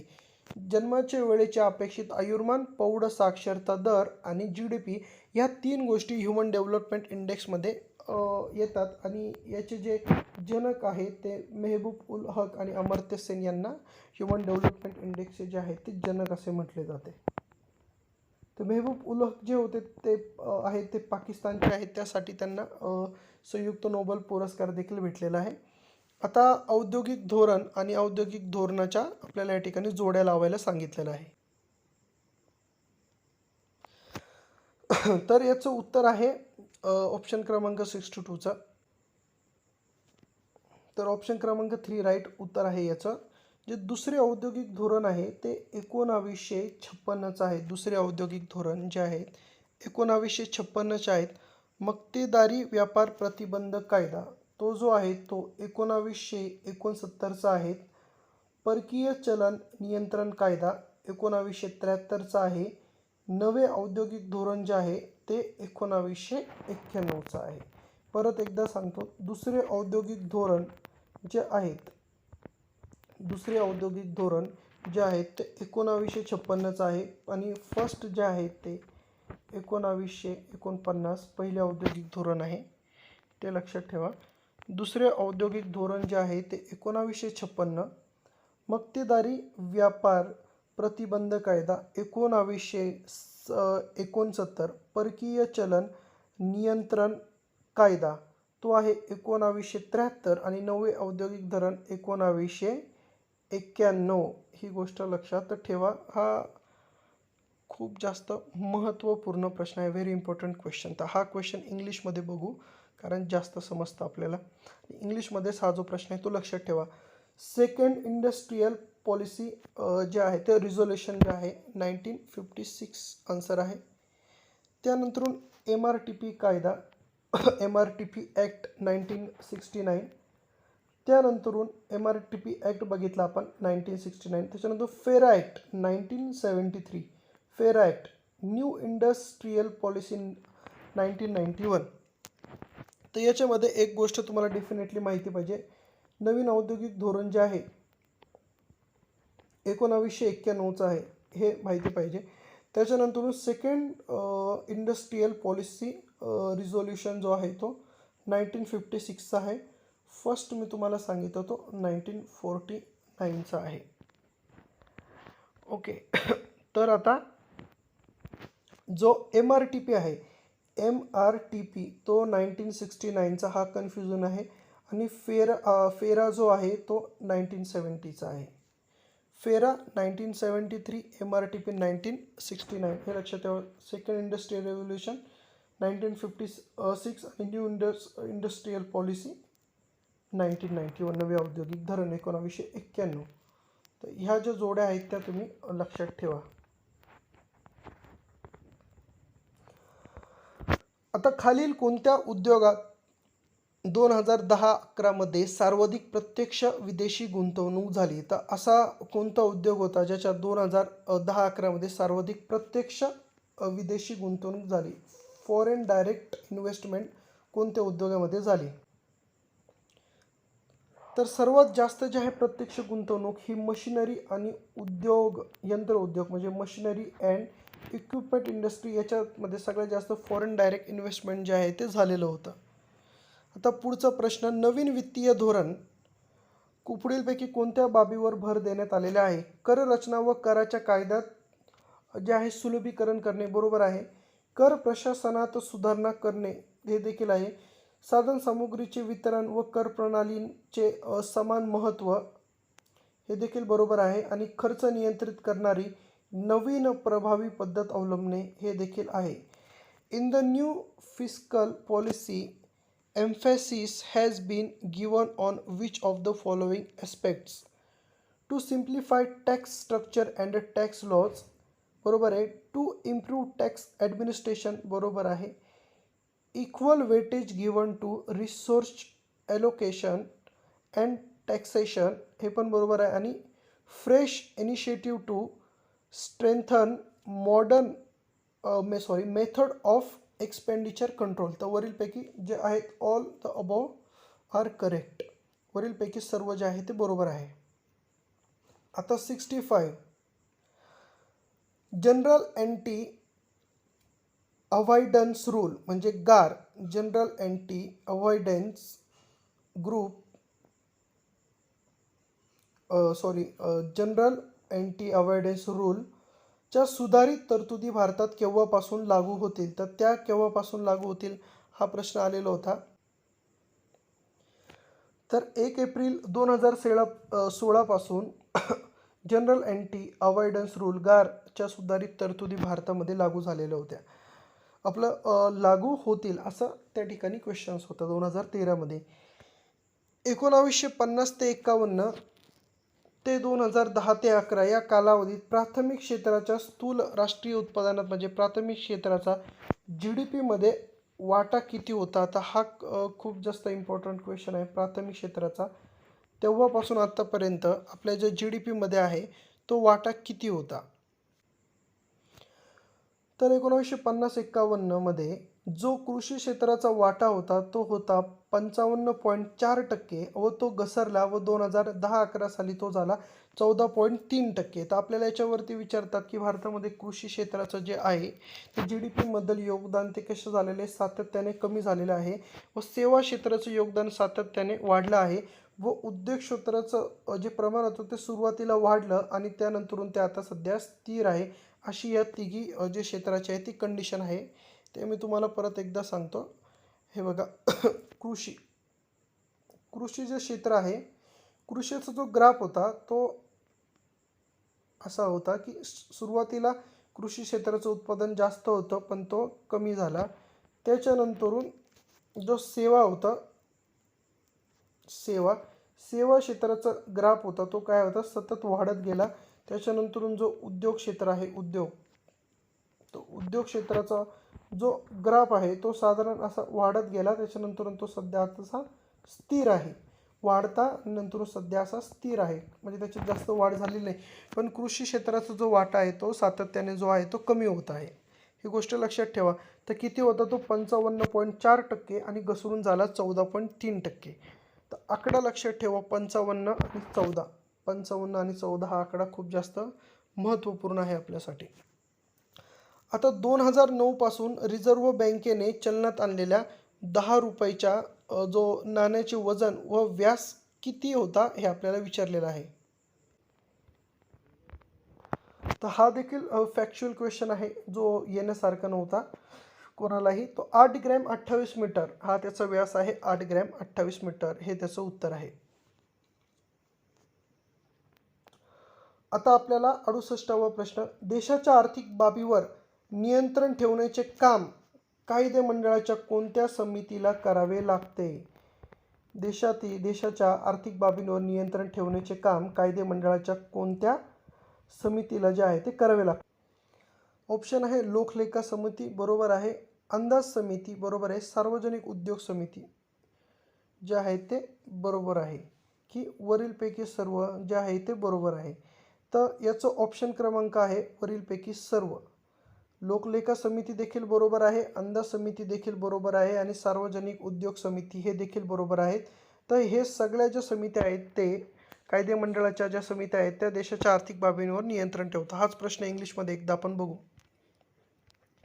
Which of the parliamentary committees controls the financial affairs of the country?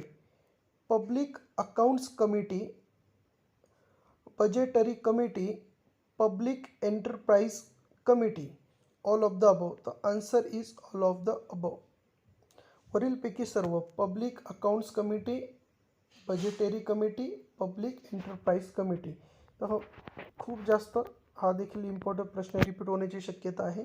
लोकलेखा समिती, अंदाज समिती, सार्वजनिक उद्योग समिती हे सर्व जे समित्या कायदे मंडळाच्या समित्या आहेत ह्या सर्व देशांच्या आर्थिक बाबीवरती नियंत्रण ठेवण्याचं कार्य करतात.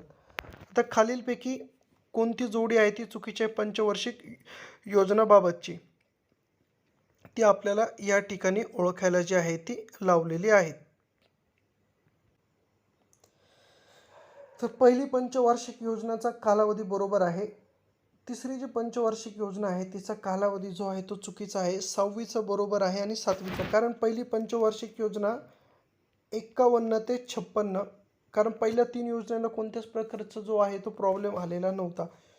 दुसरी पंचवार्षिक योजना होती ती होती आता राहील 56 ते 61 आणि तिसरी राहील ती 61 ते 66.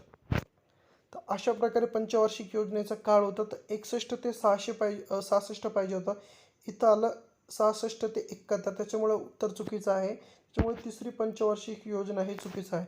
तर पहिल्या 3 तरी लक्षात ठेवा ज्या सलग चाललेल्या आहे पंचवार्षिक योजना. आता पुढचा प्रश्न बघू आपण.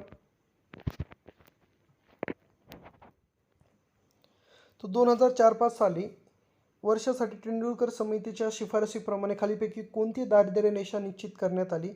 तर ती आहे ऑप्शन क्रमांक 2 446.68. 446.68 हे कशासाठी आहे? ग्रामीणसाठी आहे. तर शहरीसाठी जे आहे ते 578.80 हे आहे शहरीसाठी. ही गोष्ट तुम्ही लक्षात ठेवा. महत्त्वाचा प्रश्न आहे. खालीलपैकी कोणता बदल भौतिक स्वरूपाचा बदल नाही? घन पदार्थाचे द्रव पदार्थामध्ये रूपांतर होणे, द्रव पदार्थाचे वायूमध्ये रूपांतर होणे, वायूचे द्रवात रूपांतर होणे, की पदार्थाचे अवक्रमण होणे? तर पदार्थाचे जे अवक्रमण होणे हा रासायनिक पदार्थाचा जो आहे तो बदल आहे. त्याच्यामुळे हा भौतिक प्रकारचा बदल नाही. आपण बघितलं की जे आहे पाणी असतं पाणी, तर पाण्याची वाफ होते, वाफेचं परत पाण्यात रूपांतर होतं. तर जे आपण बघितलं की त्याच्यानंतरून जो पाणी आहे त्याच्यानंतरून पाण्याला जर आपण थंड केलं तर त्याचे परत काय स्थायू रूपात रूपांतर होते.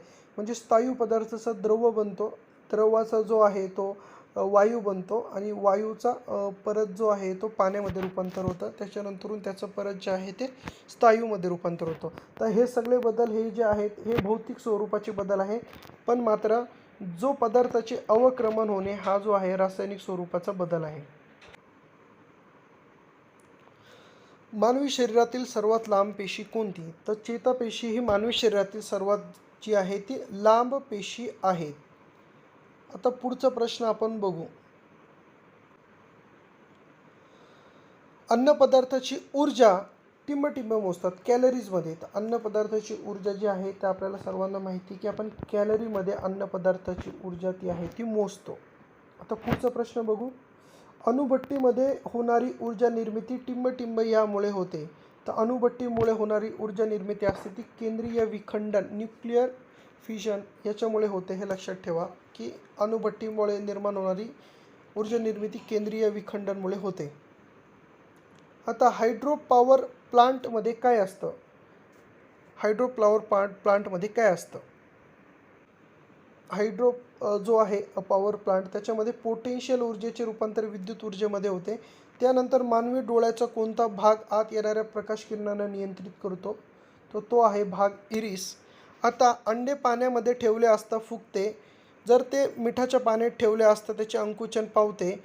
हा कुठला गुणधर्म आहे? तर याला म्हणतात परासरण. या गुणधर्माला म्हणतात परासरण. हे लक्षात ठेवा. अंडे पाण्यात ठेवले असता फुगते, जर ते मिठाच्या पाण्यात ठेवले असतं त्याचे अंकुचन होते, म्हणजे ते छोट्या आकाराचं होतं, तर ते परासरण या क्रियेमुळे होतं.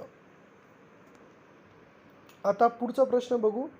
सोलर सेल कशापासून बनवतात? तर सोलर सेल जे आहे ते सेमीकंडक्टर याच्यापासून सोलर सेल्स जे आहेत ते बनवतात. सेमीकंडक्टर याच्यापासून सोलर सेल्स बनवतात. गांडूळ हा कोणत्या संघात येतो? तो गांडूळ हा ॲनिलिडा संघामध्ये येतो. गांडूळ कोणत्या संघामध्ये येतो? तो गांडूळ हा ॲनिलिडा संघामध्ये येतो. आता नॅचरल गॅस हा उत्तम गॅस आहे, कारण काय? तर याचा आन्सर आहे तो धूरविरहित जळतो आणि तो कोणताही विषारी वायू तयार करत नाही, म्हणून नॅचरल गॅसला काय उत्तम गॅस म्हणतात. दोनच कारण आहे. तो धूरविरहित जळतो म्हणजे धुराशिवाय जळतो आणि तो कोणताही विषारू वायू जो आहे तो तयार करत नाही. त्याची कॅलोरीफिल व्हॅल्यू कमी आहे. हे ऑप्शन काय आहे ते रॉंग आहे. तो धूरविरहित जळतो म्हणजे धुराशिवाय जळतो आणि तो कोणताही विषारू वायू तयार करत नाही. हे बरोबर उत्तर असणार आहे. आरोग्य शिक्षण म्हणजे कोणते शिक्षण? आरोग्य शिक्षणाशी संबंध नाही असं आपल्याला ओळखायचं आहे. लोकांचे दारूचे व्यसन हा संबंधित आहे. उघड्यावर शौचास बसणे संबंधित आहे. व्यसन आणि दारिद्र्य हे देखील संबंधित आहे. पाण्याचे प्रदूषण आहे. धूम्रपानची सवय आहे. प्राथमिक आरोग्याच्या सोय आहे. त्यानंतरून कुटुंब नियोजन शस्त्रक्रिया करणे, कुटुंब नियोजन शस्त्रक्रिया करणे आणि लोकांचे लसीकरण हे आरोग्य शिक्षणाशी संबंधित बाबी आहेत, त्या नाही. त्याचा ऑप्शन क्रमांक आहे 4. आता विजेची उपकरणे स्वयंपाकघरातील भांड्यांचे हँडल ज्यापासून बनवतात ते बेकालाइट पॉलिमर कशापासून तयार करतात? ते फिनॉल आणि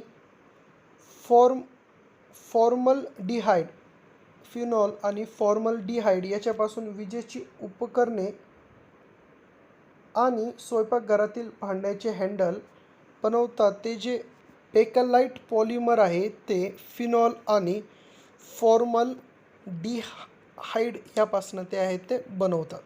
तर विज्ञानची नावं प्रोनाऊन्स करणे हे खूप कठीण पडतं मला, त्यासाठी सॉरी. आता ड्रोसेरा वनस्पती ही वनस्पती कुठल्या वर्गामध्ये आहे? तर ड्रोसेरा ही वनस्पती आपल्याला माहिती आहे की ती कीटकभक्ष्य आहे. ड्रॉसेरा वनस्पती जी आहे ती एक कीटकभक्षी वनस्पती आहे. हा फॅक्च्युअल क्वेश्चन्स तुम्ही लक्षात ठेवा. आता आधुनिक आवर्त सारणीमध्ये मूलद्रव्यांची मांडणी ही टिंब-टिंबनुसार असते. ही त्यांच्या टिंब-टिंबनुसार असते.